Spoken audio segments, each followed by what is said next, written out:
Good afternoon, dear student. This is the 12th accounts unit 2ல exercise 5 குரிய solution. ஓகேங்களா, நான் உங்களுக்கு yesterday இதை homework-ஆக கொடுத்துருந்தேன். ஹோம்ஒர்க் பண்ணி போட சொல்லியிருந்தேன். டவுட் இருந்திருக்காதுன்னு நினைக்கிறேன். யாருமே எனக்கு டவுட்டை பற்றி எந்த காலும் பண்ணலை. ஸோ நல்லா போட்டிருப்பீங்கன்னு நம்புகிறேன். பட் இருந்தாலும் உங்களோட ஆன்சர் வெரிஃபிகேஷனுக்காக நான் இதை கொடுத்துருக்கேன். இதை பார்த்து செக் பண்ணிக்கோங்க. இப்போ நம்ம நெக்ஸ்ட்டு என்ன பார்க்க போகிறோம் அப்படின்னா யூனிட் 6 பார்க்க போகிறோம். யூனிட் 2லையே எக்ஸசைஸ் 6 பார்க்க போகிறோம். ஸோ எக்ஸசைஸ் 6ல் என்ன அப்படின்னா நம்ம இது வரைக்கும் ரெசிப்ட் அண்ட் பேமெண்ட் அக்கௌண்ட் பார்த்தோம் இல்லைங்களா. இப்போ என்ன பார்க்குறோம் அப்படின்னா இன்கம் அண்டு எக்ஸ்பெண்டிச்சர் அக்கௌண்ட். ஓகேங்களா, ஸோ இன்கம் அண்டு எக்ஸ்பெண்டிச்சர் அக்கௌண்ட்டில் தான் எக்ஸசைஸ் 6 வந்து ஸ்டார்ட் ஆகுது நமக்கு. ஸோ அதை பாருங்கள், இன்கம் அண்டு எக்ஸ்பெண்டிச்சர் அக்கௌண்ட். இதுக்குன்னு சில ரூல்ஸ் இருக்குது. அந்த ரூல்ஸை வந்து நீங்கள் ஃபாலோ பண்ணிக்கிட்டால் தான் நீங்கள் இன்கம் அண்டு எக்ஸ்பெண்டிச்சர் அக்கௌண்ட்டை வந்து போட முடியும். ஸோ அதுக்காக தான் நான் இதை உங்களுக்கு எக்ஸ்ப்ளனேஷன் கொடுக்குறேன். ஸோ ஃபஸ்ட்டு என்ன சொல்லியிருக்காங்க அப்படின்னா income and expenditure account is a summary of. ஓகேங்களா, income and expenditure account is a summary of income and expenditure of a non for profit organization. ஓகேங்களா, so income and expenditure of non for profit organization அப்படிங்கிறது income and expenditure அக்கௌண்ட்டில் வரும். Organization prepared at the end of the accounting year it is prepared. ஓகேங்களா, prepared to find out. So இதெல்லாம் find out பண்ணுது அப்படிங்கிறத இதில் பார்க்க போகிறோம்.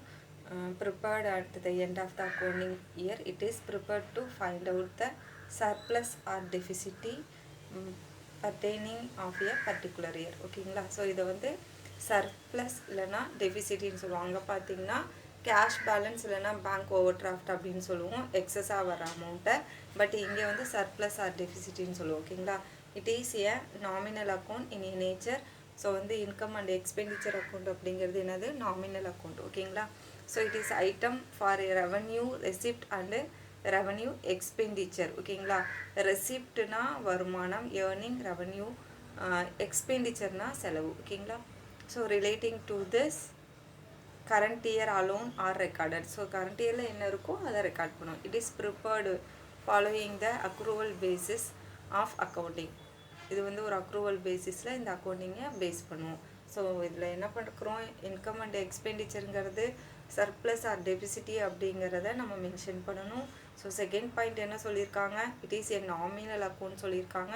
And it is a current year அலோனை ரெக்கார்ட் பண்ணுவோம். ஓகேங்களா, it is just like preparing profit and loss account. இது வந்து ப்ராஃபிட் அண்ட் லாஸ் அக்கௌண்ட் வந்து நம்ம 11th பார்த்துருப்போம். ஸோ அந்த மாதிரியான ஒரு டைப் தான்.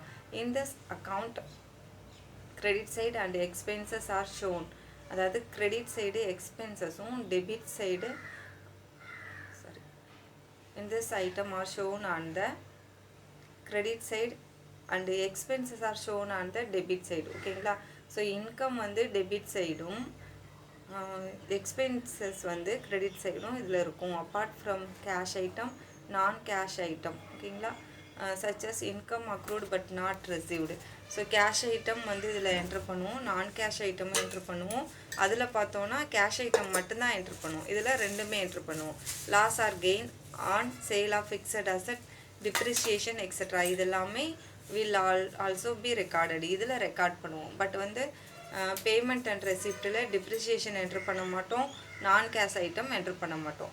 It helps to enable the members to know the working of the organization and to know whether it is income insufficient to meet it is expenses. ஓகேங்களா, இன்கம்மா expenses எவ்வளோ, income எவ்வளோ அப்படிங்கிறத இது மென்ஷன் பண்ணும். It can be prepared from A giving receipt and payment account.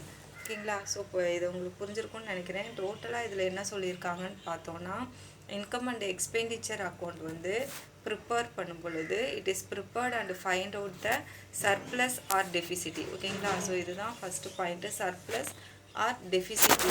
இதை வந்து நம்ம இதில் கால்குலேட் பண்ணுவோம். நெக்ஸ்ட் ஸ்டெப் என்ன சொல்லியிருக்காங்கன்னா இந்த account income and expenditure account பொதுவாகவே ஒரு நாமினல் அக்கௌண்ட் டைப்பை சேர்ந்தது. ஓகேங்களா, ஸோ கரண்ட் இயரில் என்னவோ அதை ரெக்கார்ட் பண்ணும்.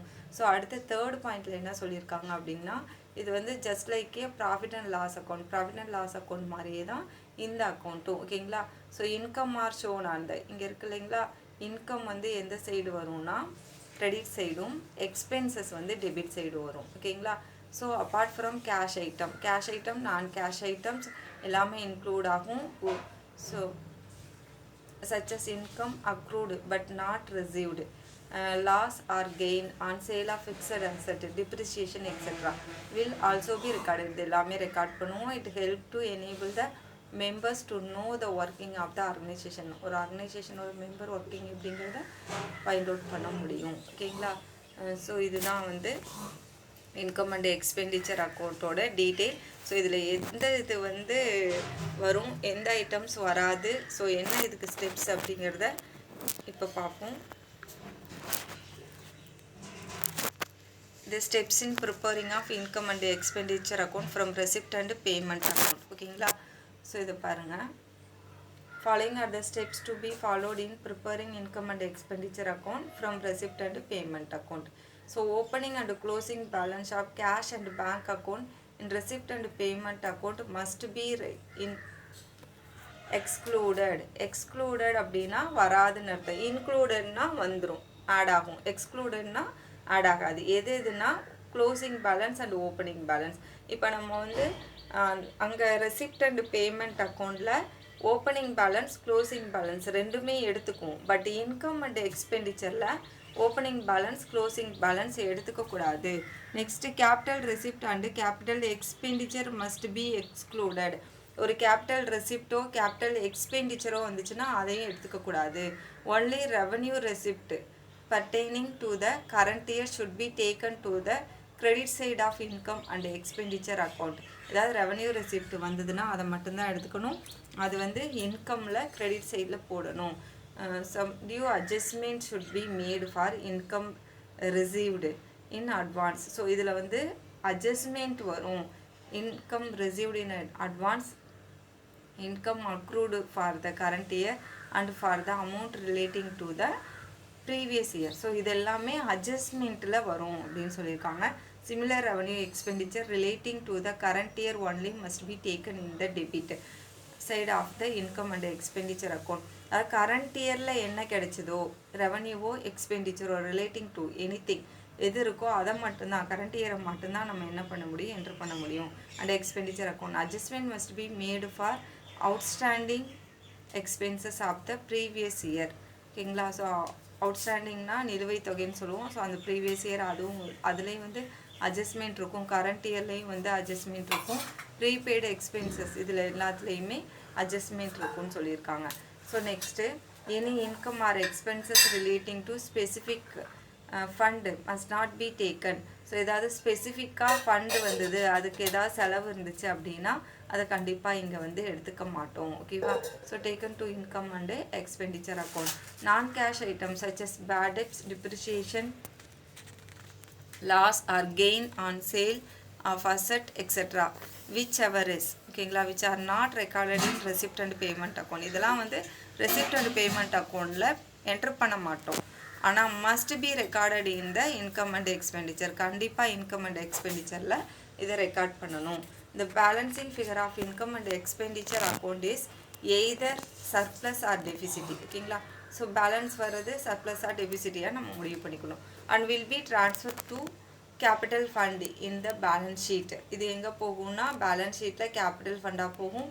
If the total income and expenditure account is more then the total of debit side, excess of income debit சைடை விட கிரெடிட் சைடு எக்ஸஸாக இருந்ததுன்னா அது ஓவர் எக்ஸ்பெண்டிச்சர் ஆகும்.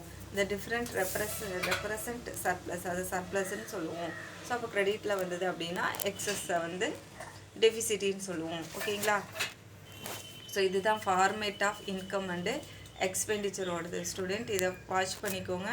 Format of income, so debit side என்னது எக்ஸ்பெண்டிச்சர் வரணும், credit side income வரணும். ஓகேங்களா? நம்ம இதுக்கு முன்னாடி ப்ரொசீஜரில் படித்தது தான். salary, charities, rent, donation paid, stationery, loss on sale of asset, depreciation. ஓகேங்களா? ஸோ இந்த சைடு டெபிட் சைடு வந்து நமக்கு பேலன்சிங் ஃபிகர் இங்கிட்ட அமௌண்ட் கம்மியாக இருந்ததுன்னா பேலன்சிங் ஃபிகர் இங்கே கிடைக்கும். அந்த அமௌண்ட்டை வந்து என்னன்னு ரைட் பண்ணும், சர்ப்ளஸ்ன்னு ரைட் பண்ணும். ஓகேங்களா?